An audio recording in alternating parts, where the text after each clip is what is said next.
It works?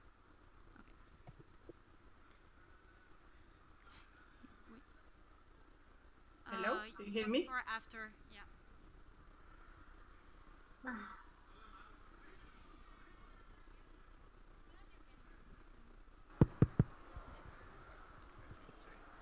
Thank you very much. Emmanuel, vous voulez rester là ou vous pouvez venir comme vous voulez. S'il y a des diapos, je reste là. S'il n'y a pas de diapos, je me sied là. Il y aura des diapos. Parce que là, on voit rien. Donc. Hop, là où se couche. Thank you. Dean? Thank you, everyone, for joining us tonight, either here in Sharm el-Sheikh or online, for this conference on the topic of social change, sufficiency, and frugality in the built environment, led by the French Institute for Buildings Performance, in partnership with the Global ABC and Action for Market Transformation. First of all, I'd like to thank Women Business and the Global ABC for inviting us to host this conference here at COP27 tonight. And of course, thank all of our great speakers gathering around me, whether here. Welcome, Dean. Welcome, Emmanuel. Or online. Welcome, Dominique, Cécile, and Lucas, and Yamina. Thank you very much. So I will say a little word about all of them. Dr. Yamina Saheb online is the leading author of the International Panel on Climate Change and a senior climate and energy analyst at OpenExp. Emmanuel de Lanversin is the deputy director of the DHUP, the Directorate for Housing, Urbanism and Landscapes of the French Ministry for an Ecological Transition. Dominique Gauzin-Muller is an architect and researcher and co-author of the Manifesto for a Happy Frugality in Architecture and Planning of Urban and Rural Territories. Cécile Dahomey is the co-founder and CEO of Sevilla Consulting based in Cambodia. Lucas Morrow is the CFO of AMK Cambodia. And Dean Cooper, on my left, is the global lead for energy transition at WWF. Thank you all. Just before I let all of them the floor, I just wanted to say a few words about why we're having this conversation today. As many of you probably have already read, the last global status report published by Global ABC shows that the buildings and construction sector is not yet on track for the decarbonization in 2050. In fact, last year, the sector accounted for 37% of energy and process-related CO2 emissions and over 34% of energy demand globally. Last year also, the building's operational energy-related CO2 emissions reached an all-time high of around 10 gigaton of CO2, an increase that exceeds the 2020 level by around 5%, and that also exceeds the pre-pandemic peak of 2019 by 2%. So while ambition is increasing both in policy action, regulation, continued investment, also by the business sector, and we have more governments that have increased their level of support in energy efficiency investment, we are seeing that it's not enough yet. And how does that lead us to the topic of social change?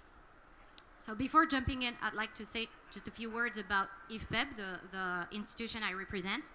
The French Institute for Buildings Performance is an alliance of economic actors that are committed to implementing, through operational knowledge, the means of an ambitious energy and environmental transition for real estate and the construction sector.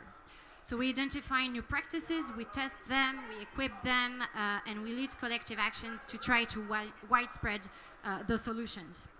And little by little, through this work, through our projects, we realize that even the most technical solutions needed us to understand the human factors behind them so that it would be successful. This is particularly the case with an energy efficiency competition we started in 2013. It's called CUBE. It's an energy competition in the non-residential sector, so buildings fighting to make the most energy savings in 1 year. And the results are very interesting because we find that in just 1 year, there is an average of 13% savings with a top 10 above 40%.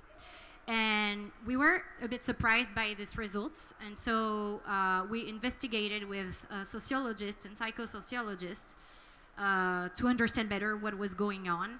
And we found that the winners, the ones that were making the most out of this competition were actually the one candidates that were implementing not only energy efficiency measures, but that who were really working with users on behavior change, but also with energy managers and all of the people involved along the energy management value chain in one way or another. So the human factor. Social change is needed because, yes, we need to keep developing renewable energies, but if we only do that, we very well see that we'll have a resource problem again. And social change is needed to accompany energy efficiency measures so that we make sure that we don't have a rebound effect.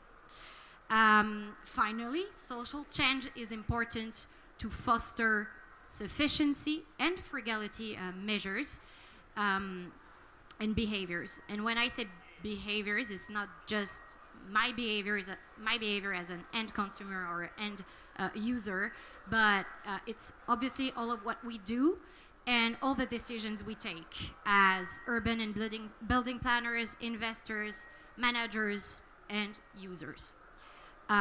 We need it to be successful in the decarbonization of the sector, and we also need it because it's a matter of social justice that we also make our effort to reach the great level of comfort that we have, but we also allow other countries and regions of the world to reach the comfort, and we cannot ask them to consume less. So just like a final word, what are the objectives of this conference? To put the spotlight on the topic of social change, especially sufficiency and frugality, and to have a range of successful initiatives to inspire all actors along the value chain so that they know that all around the world people are already doing it, it's possible, and we need to go further. And we hope that this inspires a kickstart for a common work at the global level on the topic of social change and sufficiency to move forward and accelerate the decarbonization of the sector. Without waiting more, Yamina, the floor is yours. Good evening. Thank you for the invitation. Do I share my screen or do you show my presentation, my slide? I have only one slide. We have it here, so we will share it. Okay. Okay, so this time in the latest IPCC report on mitigation that was published in April 2022, we included a definition of sufficiency, which was not clearly defined before, or they were plenty other definitions, and we have specifically included sufficiency. We look to sufficiency more specifically in the building chapter. The whole chapter is structured around sufficiency, efficiency, renewable, and we managed to have an estimate of the sufficiency potential, so the past potential, actually the missed past potential, because we did not have sufficiency measures, and we started having an estimate of a future sufficiency potential if we include sufficiency measures. So I will take you through the definition of sufficiency. The definition of sufficiency, if you look at the slide, I hope, yeah, you are showing the live slide. So sufficiency policies are set of measures and daily practices. There are 4 pillars in this definition. The first one is that sufficiency measures are policies and daily practices. So we need public policy to allow for the daily practices that daily practices or sufficient daily practices. And because there has been before, and there is still confusion in part of the literature, that sufficiency means behavior change of individuals. What we know today is that sufficiency, behavior change of individuals, will not occur, especially in sustainable manner, if we don't first put upfront the measures, the policies that are needed to and to provide citizens with the sufficiency solutions. So this is the first important thing that we learned from the literature, is that we first need public policy to allow for practice changes, social practices changes. So, for example, if you have policies that encourage urban sprawl and single-family homes, so do not be surprised that you will have the floor area per capita will be much higher than if you would have had policies that would encourage more multi-family buildings. So this is a policy choice.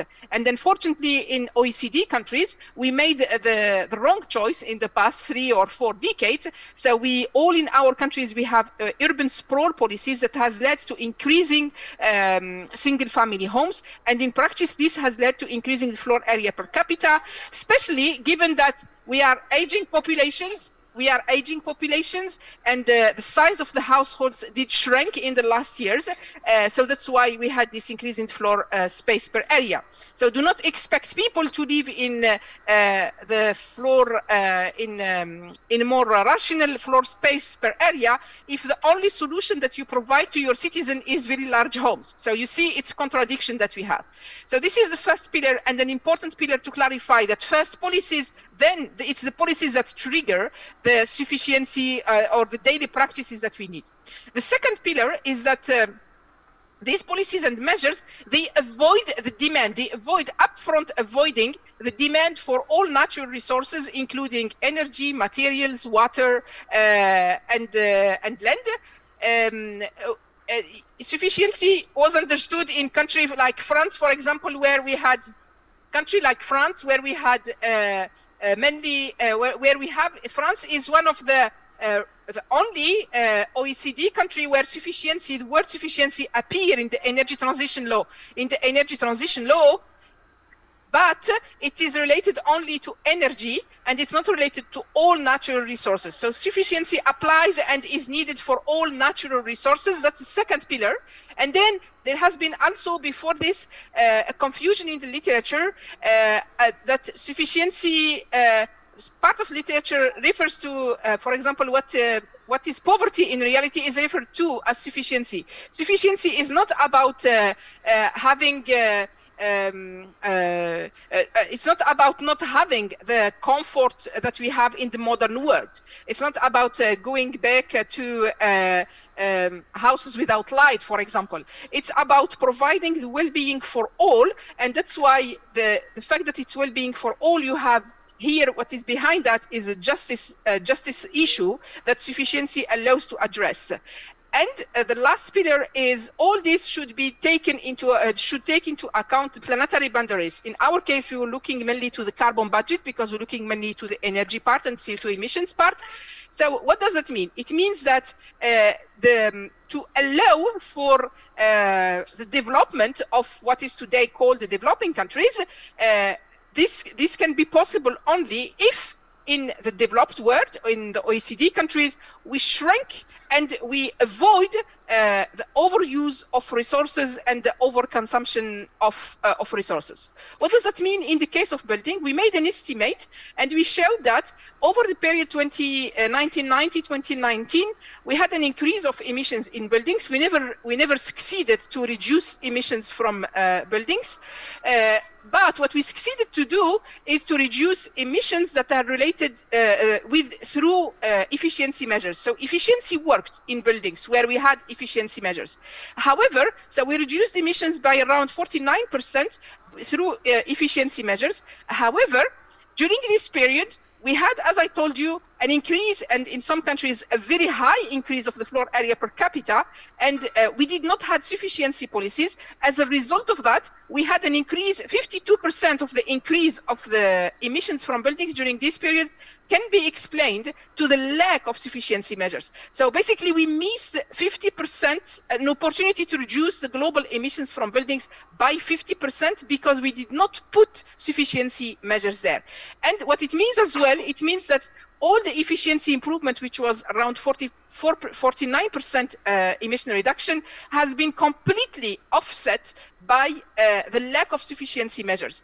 And this is what economists were used to call rebound effect, but actually there is no rebound in efficiency. Efficiency improvement is a reality that we track for buildings, for appliances, etc. But efficiency alone does not reduce the overall emissions, because efficiency is about looks to the symptoms, which are the energy consumption, actually consuming better energy, but it does not question the needs, and this is what sufficiency does, and it does not put an upfront requirement to make sure that our development is done within planetary boundaries. So I will stop here and I take questions later on. Thank you so much, Yamina, for clarifying what sufficiency is and why we need it, and the means we need to implement it, and also underlying that sufficiency is not just an energy matter, it's also sufficiency of space, sufficiency of materials, dimensional sufficiency, and we need all of that in the building sector decarbonization roadmap. I will now give the floor to Emmanuel de Lanversin, if this works.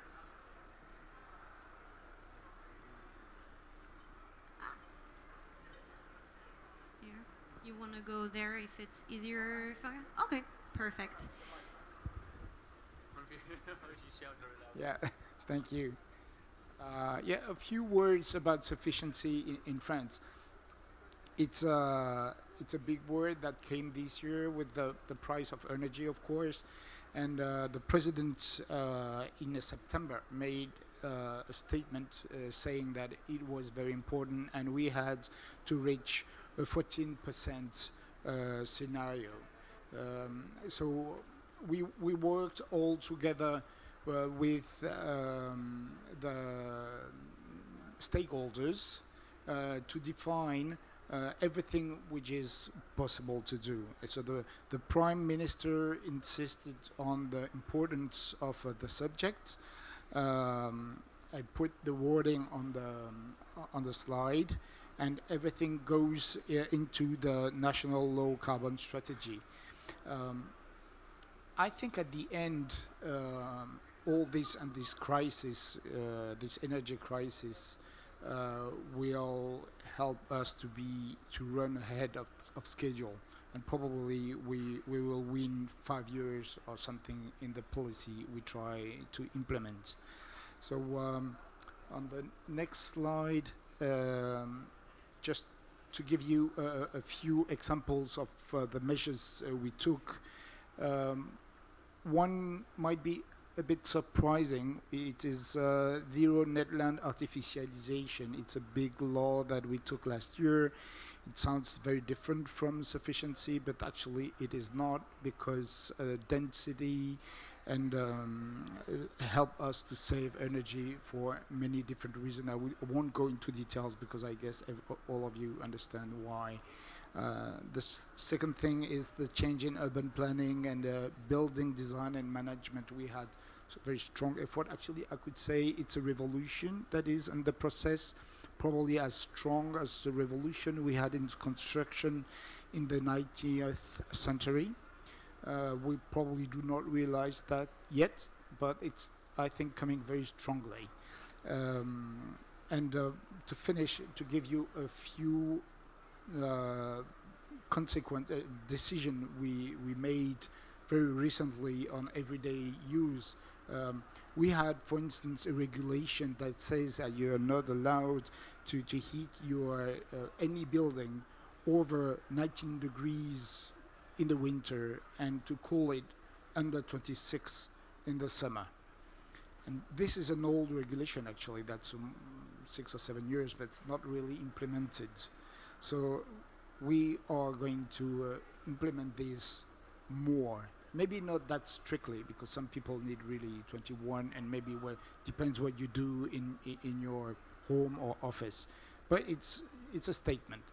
The second thing is, for instance, to try to postpone the date where you start your heating. So we cannot intervene in everybody's house, but for big buildings, for big housing building or offices, it's possible. And if you will we said this year, 1st of November. Hopefully October was hot, so it was not a difficult decision, but it could have not been.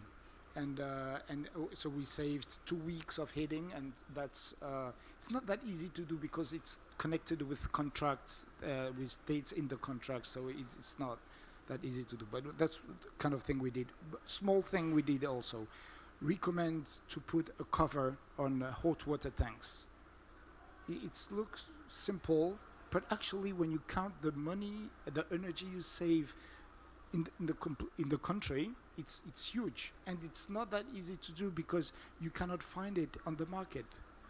So you have to put everybody around the table, because the industrial have to produce them, because it has to be safe, of course, and then it costs 200 euros or something like that. So the payback is within a year, so it's very quickly.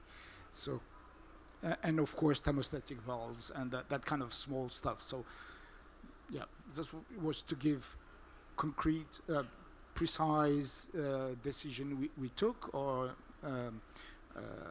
and most probably, if we have a very cold winter, we will have to find other solutions, because well, we might have problems. Thank you very much, Emmanuel. I will see that it's good news that we're launching a real plan on sufficiency. It shows that there is a real role for public action to take on this topic, and we need to go much further. And probably if the winter comes and if it's colder, or maybe next year, I don't know, I think we will feel really the need to go deep into how do we work on this behavior change.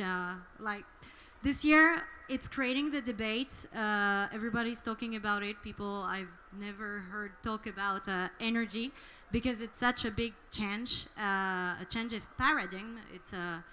It's so much part of our habits that it's a very comprehensive change we need to enact, and it will take time, but it's good that we start having these conversations and we start implementing action on the ground. Following up, Dominique Gozan-Muller, I will let you the floor. And Dominique. Hi, yeah. Hi everybody. Do you see my my screen? Yes, we can. Okay. Thank you very much for the invitation. I'm very happy to be here with you and to speak about to speak with you about frugal and creative architecture. You know, the numbers, they vary from time to time, but we think that the building sector is responsible for about 40% of the waste production. It creates about 40% of the CO2 emissions and consumes nearly 50% of the natural resources. So we really have to do something. And when I discovered this sentence by Albert Einstein about 20 years ago, I really thought that we have to do something else. It is not possible to solve problems with the way of thinking that created them. So do you see you see the slides? It's okay. Yes, we do. Yeah. Mm-hmm. And this is the reason why with my friends Philippe Madec, who is architect, and Alain Bornarel, who is engineer, we decided in January 2018 to launch a manifesto for a happy and creative frugality in architecture and planning. If you want to read it, it's translated in many languages. You can go to frugality .org. Why did we choose frugality and not sufficiency or sobriety? It is because frugality comes from a Latin word, which is frux frugis, which means the fruit. And for us, frugality is the right use of the fruits of the earth. And we call it happy because it is based on a generous impulse towards others, and creative because it forces us to take other paths. And in fact, it is what also I heard from all the person who spoke before me. If the rich people in the industrial countries consume less resources, the population of the global south and also future generation will have more. So what we defend is social justice and also peace. In nearly 5 years, we have already 15,500 signatories from 90 countries. So all over the world, and about 40 local groups were created in the different regions in France, but also in Taiwan, in Morocco, in Belgium, and in Austria, and many other countries. We organized physical meetings too in 2019, and the last one was in Bordeaux last June. For us, there are 4 principles for frugality. So there is first a reduction of everything what is material. I mean materiality. So we want a degrowth, a reduction of the use of ground, of energy, and also of materials. And at the same time, we want a growth in the human relationship. And this is the reason why we call our frugality happy and creative. So let's begin with frugality in ground use.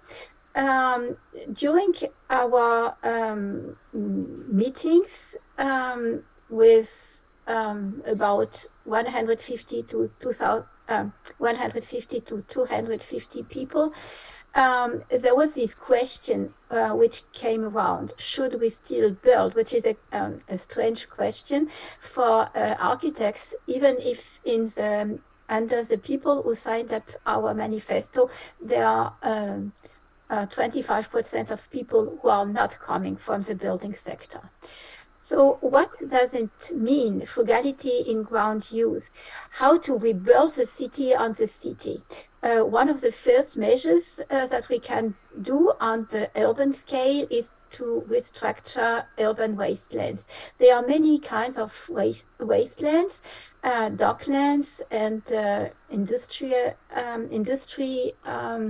wastelands, but also military wasteland, and the quite well-known district District Vauban in Freiburg, or the South City in Tübingen are also military wasteland which were restructured in eco district.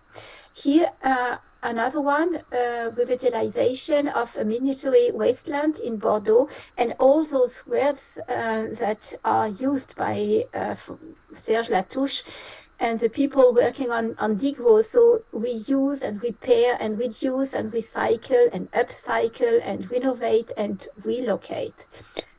We think that it is important to work with what is already there. And one of the possible conversion is to transform offices into housing. In the region around Paris, nowadays there are about 4 million of square meters of offices which are empty, and we need nearly the same amount of surface for housing. So I think this is a very good example of this transformation of offices into housing.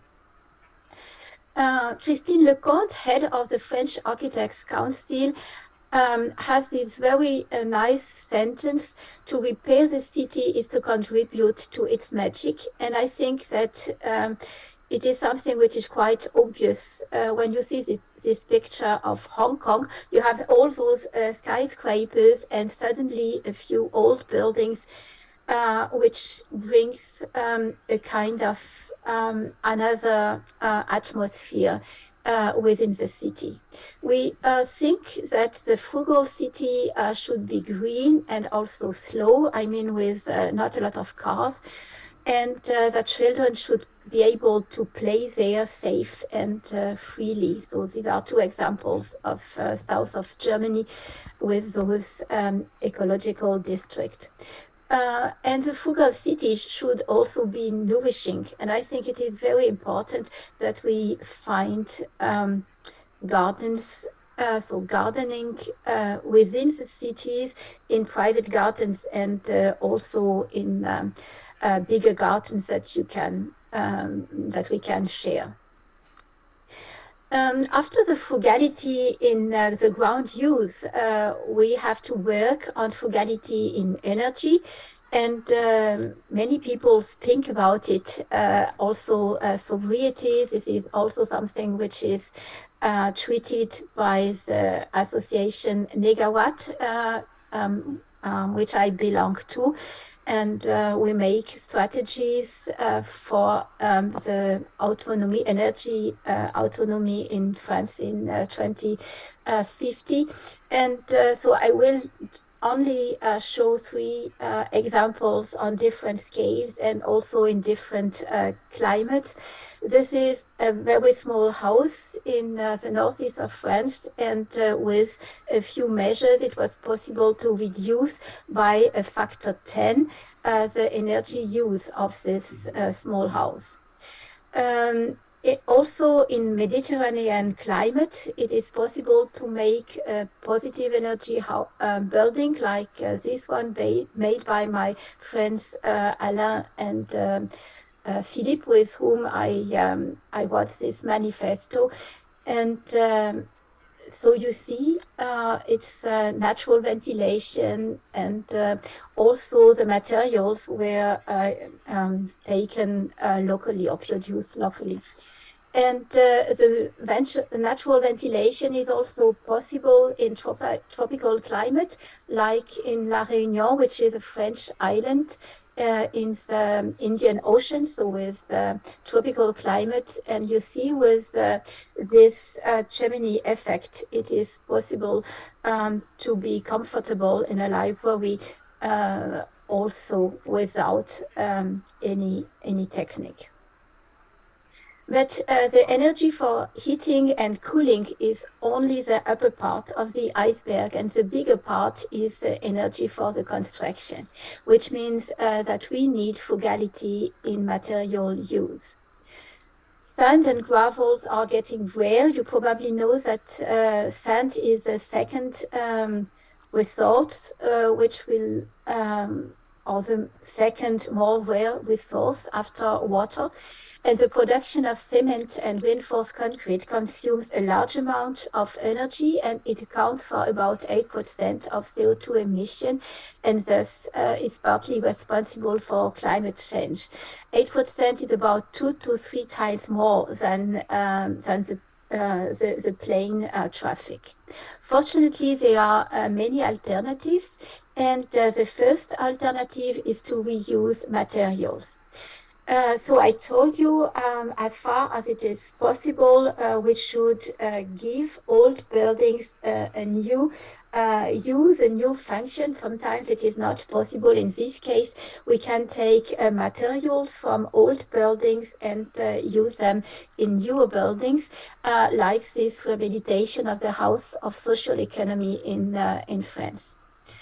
And then if we really need new materials, we should use geo-based materials or bio-based materials like bamboo, wood, straw, hemp, and wheat. A few examples with bamboo. Bamboo is an interesting plant because you can use it after about 5 years, and you can make with it even very big buildings. This has a span of about 15 meters. It's a sports hall in Thailand, in the schools with about 15 buildings out of bamboo. In this case, not only the structure is in bamboo, but also even the roof is in bamboo. And with bamboo, you can also build bridges. It's a bridge where cars to 2 ton can also cross. In France, we have no bamboo, or not a lot of bamboo that we can use for construction, but we have straw, a lot of straw, because it is a co-product of the wheat crop. It has a yearly growth, which is also very interesting, because to use wood in the construction, you need at least 25 years. For trees like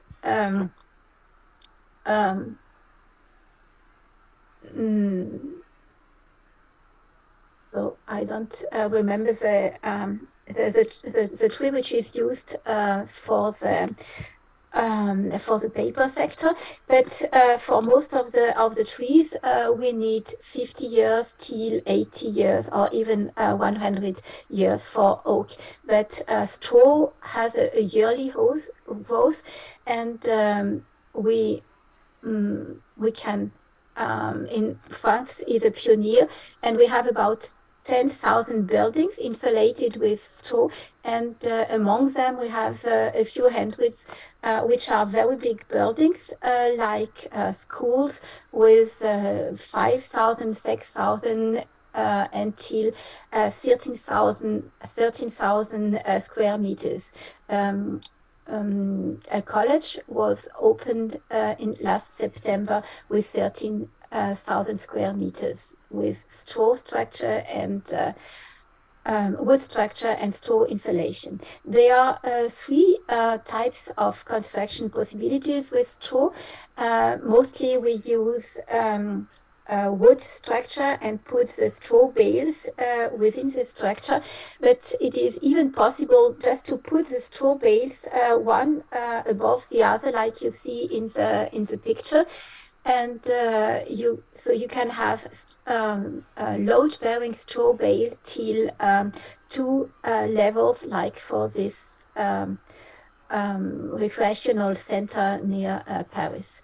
And when you put the straw bales in a wood box, you can build with many levels. This is a building which will be soon under construction with 12 levels with CLT walls, and in front of them straw bale insulation in boxes. It's also possible to use hemp, also yearly growth in all kinds of soils and climates. France is a pioneer in hemp cultivation with about 50% of the planted area in Europe. And it's very good for refurbishing of old buildings, and you can use as well in rural areas. Has also in Paris. There are now more and more Haussmann buildings, which get energy renovation with hempcrete. In this case, 8 centimeter, and you can also use hempcrete for new buildings. Straw bales can be load-bearing, but not hempcrete. You always need a wood structure, but you can use it till 8 levels, like in this case. And to finish with earth. Earth has many advantages: availability in large quantities in most regions, low cost for raw materials, energy efficient implementation, no pollution, unlimited reuse if it is not stabilized with cement, and it has also acoustic qualities and very important hydrothermal qualities, inertia and phase shift. It's easy to install, and we have many examples all over the world, like this this school in Bangladesh, or this center to teach to the people from the villages how to build with rammed earth and bamboo, or this communal center in a village in China, or this children's village in Brazil with 25,000 square meters out of compressed earth blocks. But what is very important, it is what is done in this school in Senegal. What is really sustainable is to use the right quantity of the right material at the right place and to the right price. We think that concrete has not the right price if you consider the negative aspect, the footprint for environment. If you want to discover more details on the project that I showed you, you can go to the website of the Terrafibra Award, and there is also an exhibition, and there are many books about that, so 3 books. And to finish, we think that frugality through process can use creative richness in human relation. And for me, one of the best example is Ferme-du-Rail in Paris. It is a market gathering and reinsertion project with 20 flats where the people living there were before living in the street. And here they have found a small apartment and also a work in a greenhouse and in a restaurant and this is a garden. So you can go to the restaurant next time when you will be in Paris, and it is built out of wood and straw. So we want to promote local resources and at the same time to promote regional know-how, because we want to enhance manual work. We think that the hand speaks as directly to the brain as the brain speaks to the hand. Happy and creative frugality is a philosophy and a way of life, and also an open process based on knowledge sharing, what I try to do today, mutual trust, collective intelligence, search for beauty, shared pleasure, and this is really what we have with all the groups and the local groups in the different region when we met, and also creative empathy. Naturally, you have to have a lot of competence in all the different techniques, earth techniques, natural ventilation, building with wood and with straw, but the essential is in the human, in the people, and not in the technology. Thank you. Thank you so much, Dominique, for showing us all of the different faces of frugality or sufficiency. And we understand pretty well that it is first and foremost a question of shift in habits, shift in representations, and a lot of knowledge sharing to be able to implement or replicate this kind of project. And now I will jump into the topic of sufficiency in use with 2 of our guest speakers tonight, Cécile Dahomey and Lucas Moreau. I will let you introduce yourself a bit more in details. And Cécile, the floor is yours to introduce the COP competition and what you're trying to do in Cambodia. Thank you very much, and I'm glad to be here.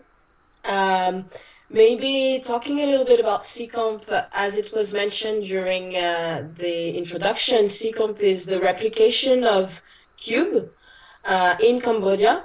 The first edition started in 2020, and so it's a self-sustainable competition among building from the private sector, aiming at showing the private sector that they can actually do some savings through behavior change.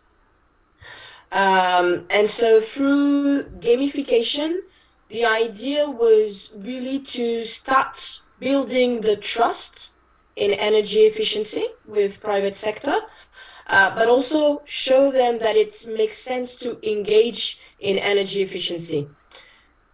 Maybe why a couple of years ago, Frans Wagene and myself, we decided to replicate this competition in Cambodia. Just to give a few information about the context. The Cambodian country has been evolving tremendously these last 15, 20 years. Just in 15 years, the energy demand has been multiplied by 10, and we are still forecasting a multiplication by 6 until 2040.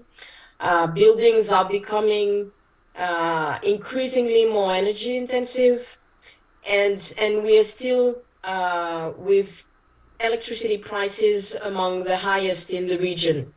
And so when you combine all this, basically in a country that didn't have any regulation in energy efficiency, it really made sense to try to find a mechanism to engage with the private sector, and as I mentioned, starting to build that trust. So in 2020, amidst COVID, the first edition of this competition was launched, and even with COVID, we had the first 22 buildings that participated in the competition that reached an average of 10% saving only through behavior change. What does it mean when we say behavior change? It's basically by changing the behavior of users, of course, but also better knowing your equipment, better knowing where are the places and the sources of energy consumption, and how you can better operate it and maintain it. And the idea for this competition here in Cambodia was to support, during this 1-year competition, all the participants and helping them doing some savings. So I guess I won't talk much longer because we have with us tonight one of the winner of this competition that has achieved a significant reduction, really similar to the ones in France that was achieved. And for us, that was really a great success to show that also in developing countries, we can achieve very similar results as in developed countries. To you, Lucas. Thanks a lot. Thank you, Cecile. Good evening, Shmetsula from Cambodia. So my name's Lucas. I'm the Chief Financial Officer at AMK. I may just take over presenting my slides so we can move quickly. Yes, you can. So AMK, we have over 150 branches, and we're very much in every single province, in every single district in Cambodia. And so we have a very broad outreach, but each of these branches are relatively quite small. You'll see we have between about 8 and maybe 50 staff, but on average, it's around 20 staff per branch. These are generally small offices throughout the country. And so while Phnom Penh is the economic center, most of our activity is outside the country, and in fact, most of what we do is outside the branch, dealing in the provinces, in the villages, closely with our clients. And so for us, while our individual branches may not have a large footprint, we also see directly the impact of climate change on our clients. And so for us, joining this competition was a great opportunity for us to understand our footprint as well. This slide is our smallest consuming branch up to our largest consuming branch, all 150. And you'll see on average, most of our branches are actually doing less than $100 a month, less than 1,000 kilowatt hours. But of course, there's a broad spectrum here. And in the next slide, I'll have the exact same data, but I'll add in our head office, and you'll see it changes the scales very quickly because our head office has over 400 staff. We operate 24 hours with a server room and a call center and have other activities as well. So really why we joined, from one, myself as a CFO, this was an opportunity to save money, to see what could we do if we really put our mind to it. You know, having a 1-year competition gave us a time frame, a challenge, but also we do see directly the impact of climate change. I myself restructured, my team restructured 1,000 clients this month who've been affected by flooding in Cambodia. And so we entered 4 of our offices out of 150. And this was, the reason why I'm invited is Stung Treng office in the far north of Cambodia. performed very well. They saved over 37%. It was a really remarkable performance for what is a relatively small office, but with a large footprint, a larger footprint of our network. But even myself, I'm based in the head office here in Phnom Penh. We did not reach those goals. We did not perform as well. We did have some lessons learned from this broad spectrum of results. And so one of the first things we did, actually with the support of Cecile and her team, was to do a study of our electricity consumption, and it really helped target our activities. Number one, we see that 69% of our consumption comes from cooling, heating, air conditioning. And so this was a real surprise to us. It's such a big footprint, comes just from air conditioning, which allowed us to really focus our activities.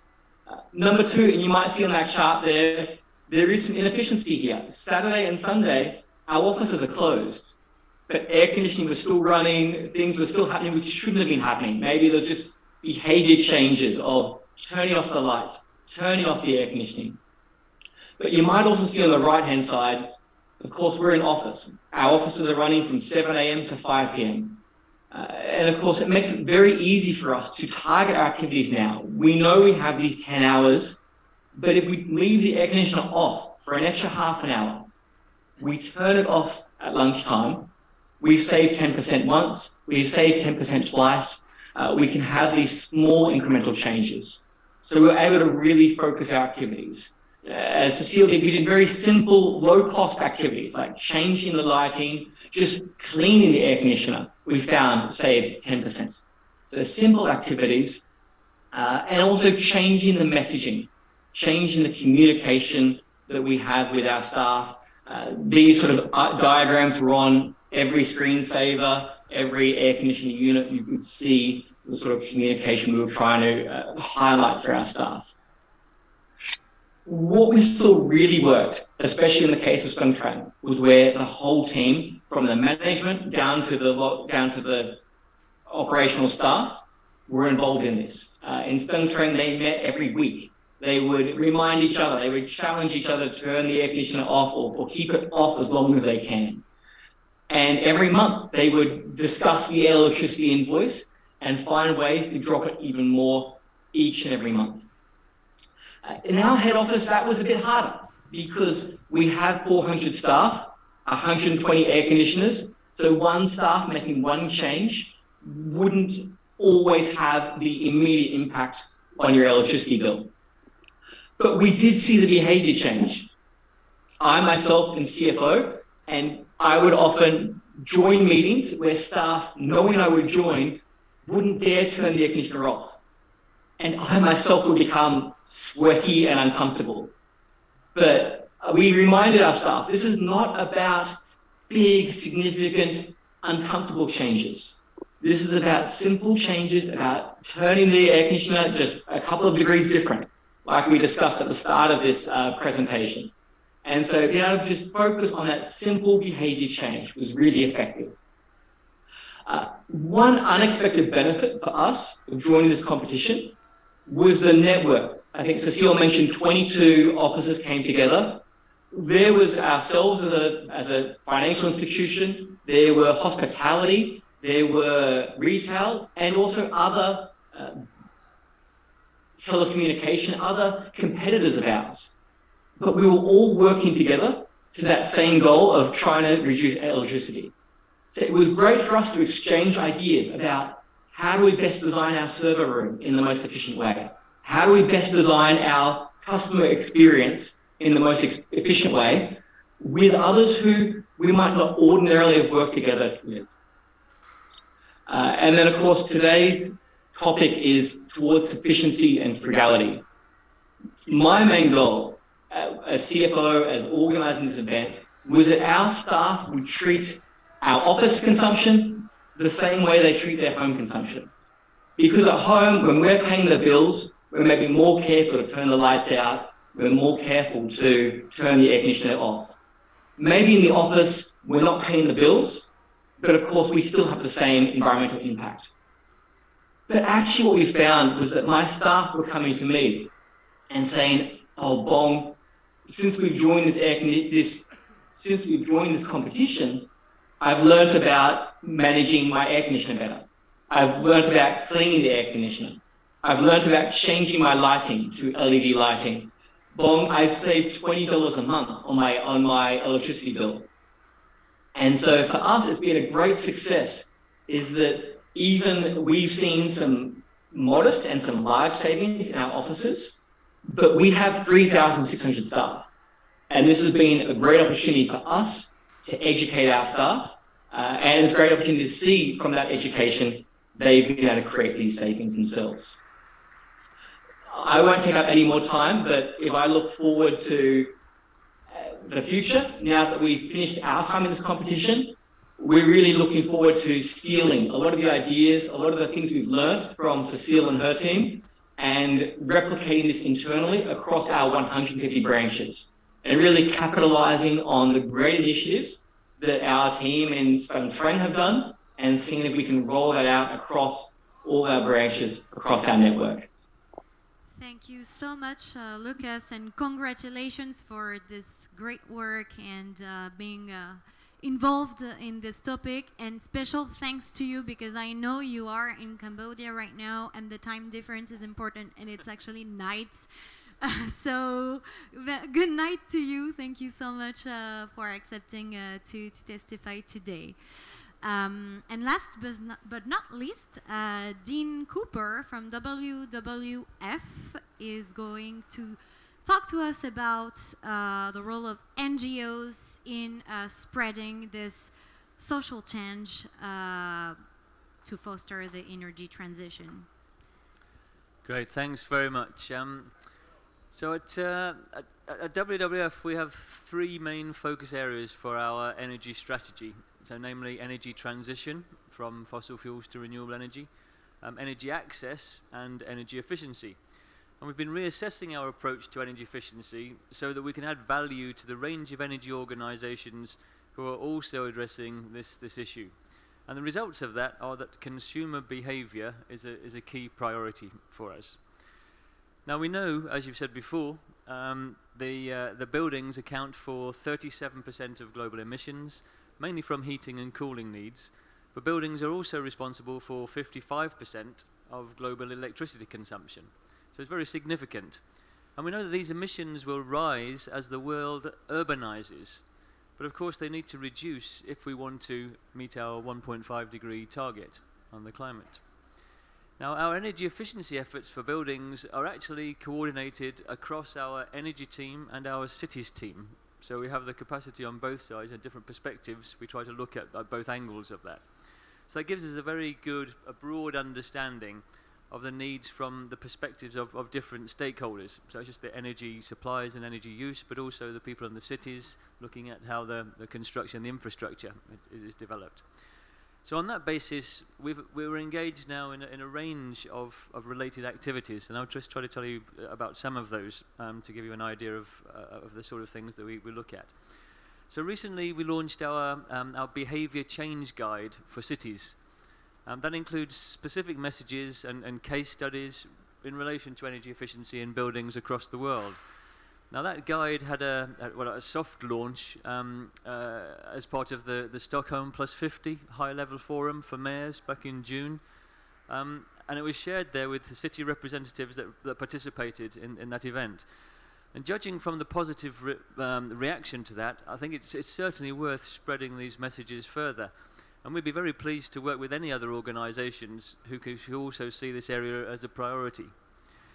Now, one of the most well-known examples worldwide of energy sufficiency and consumer awareness at scale is the annual Earth Hour that we coordinate. I don't know if you're sort of involved in any of that or any of you heard about the Earth Hour, but it started in Australia back in 2007, and it's since spread to more than 190 countries that participate in these sort of switch-off events and activities to show support for nature and climate.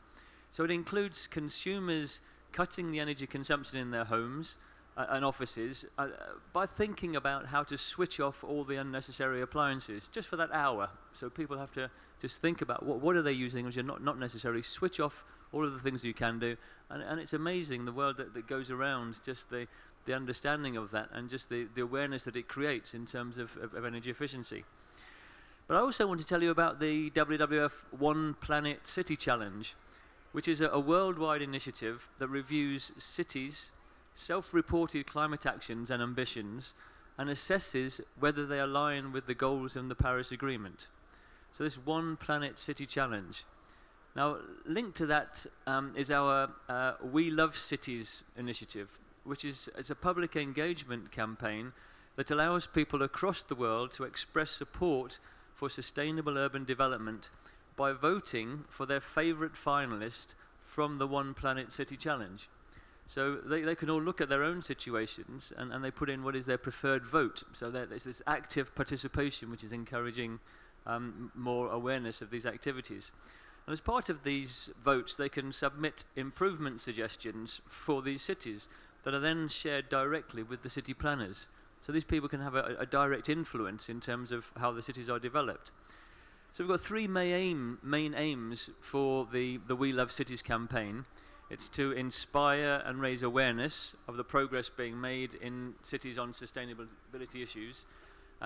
Also to give the general public an opportunity to upgrade their cities by making suggestions to the decision makers. So they feel actually part of that process and they can actually have a real influence.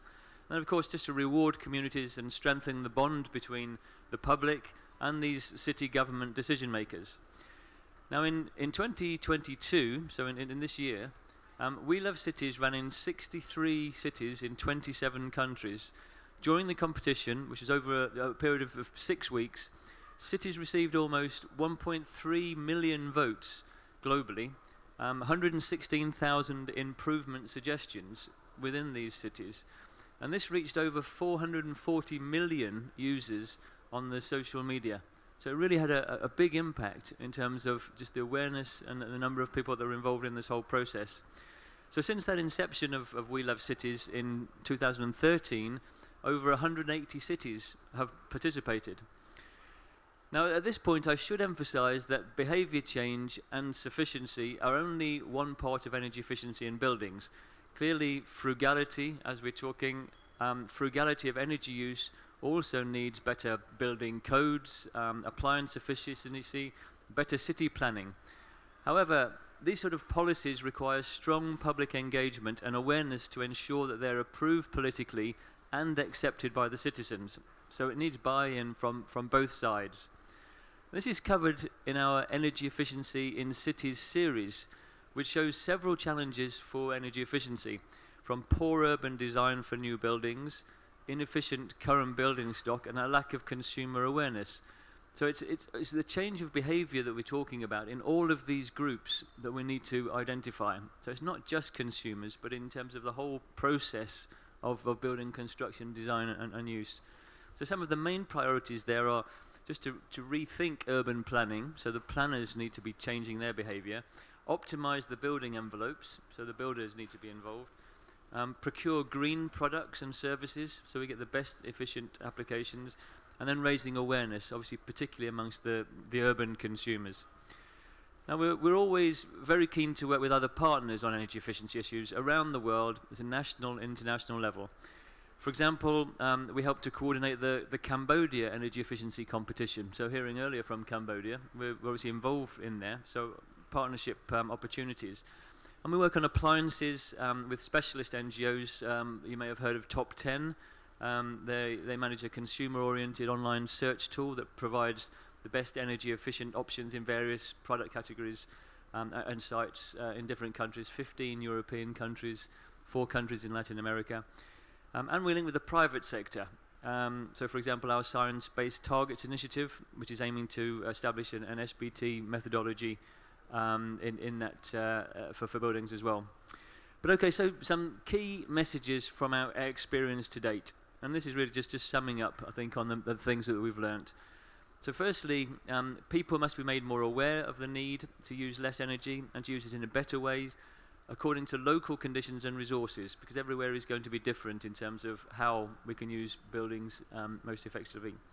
But they also need the tools to make the necessary changes. It's one thing increasing awareness, but people must have the ability to be able to make the changes that they're now understanding. We need to come together and address this issue at a global level, not just in a few national programs, but to find the principles and apply those worldwide. We need real market transformation, and there's a need for public policy and fundamental principles to stimulate that change globally. There'll be different solutions for different countries, but there are common factors that we should share and build upon that experience, so we're not all working in parallel on the same issues, but rather learning from each other's experience and building on that. And reducing energy consumption sufficiently in buildings doesn't require efforts from consumers or architects or builders or suppliers or policymakers or advocacy agencies. It requires all of them. Together, we have to try to work in order to implement these changes. So we've got to work together to rethink our approach to energy consumption in buildings, to take real action that will lead to dramatically increased efficiency and frugality. So we look forward to working closely with Global ABC in the future to help effectively steer the agenda to meet these needs. So thanks very much. Thank you so much, Dean. And that was almost the end word. Thank you to all of our speakers and participants. Unfortunately, we don't have the time to take questions. We have to give back the room.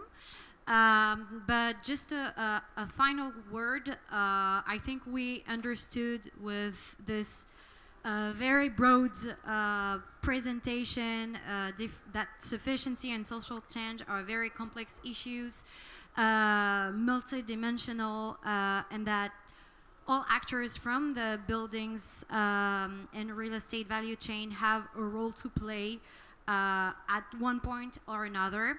So given that we had the interest of about 10 members of the GABC to go forward into working together on this topic at the global level, we will formalize a proposition to work closely in the following year on this topic. Thank you very much.